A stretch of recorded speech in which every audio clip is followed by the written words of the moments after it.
September मास 30 तारिख शनिवार अर्थात आज बंगोपसागर में सृष्टि है लघुचाप आसंता 3 तारिख पर्यंत प्रबल अति प्रबल वर्षा संभावना। आज राज्यर 9टी जिले में प्रबल वर्षा अर्थात 70 ରୁ 110 मिलीमीटर पर्यंत वर्षार संभावना थिबारु उक्त 9टी जिला पाणीपाग विभाग पक्षरु येलो वार्निंग जारी करा जायछि। आउ एई समय मध्यरे 5टी जिले में अति प्रबल वर्षार संभावना थिबारु अर्थात 70 ରୁ 200 मिलीमीटर पर्यंत वर्षार संभावना थिबारु उक्त 5टी जिला कमला रंगर चेतावनी बा ऑरेंज वार्निंग जारी करिछि पाणीपाग विभाग। तेबे आसंतु नजर पकाइबा वर्तमान सक्रिय थिबा लघुचापर प्रभाव रे केउ सब जिला मानक पई येलो वार्निंग जारी करा जायछि आ केउ सब जिला मानक पई ऑरेंज वार्निंग जारी करिछि पाणीपाग विभाग। तेबे संपूर्ण खबरटी जानिबा पई भिडियोटी को शेष पर्यंत निश्चय देखंतु। आ जदि ता पूर्व आम चैनल चंदन ओडिया को एपर्यंत सब्सक्राइब करनाहांती तो एबे ही सब्सक्राइब कर दियंतु आ पाखरे थिबा बेल आइकन टी को दबाई दियंतु आगको एहीपरि पाणीपाग सम्बन्धी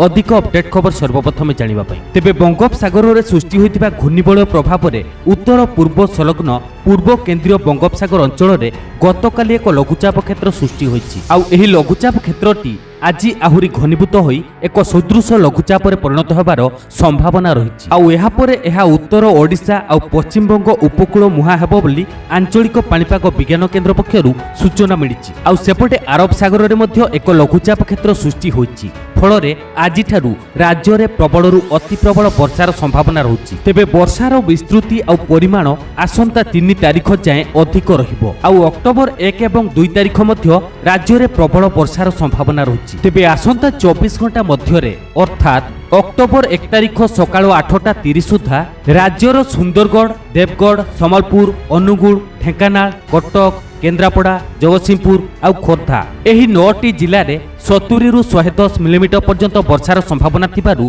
येलो वार्निंग जारी करिछि पाणीपाग विभाग। आउ गुरुत्वपूर्ण कथा होछि एही समय मध्यरे 5टी जिले में 70 ରୁ 200 मिलीमीटर पर्यंत वर्षार संभावना रही। एणु उक्त 5टी जिला पई ऑरेंज वार्निंग जारी करा जायछि।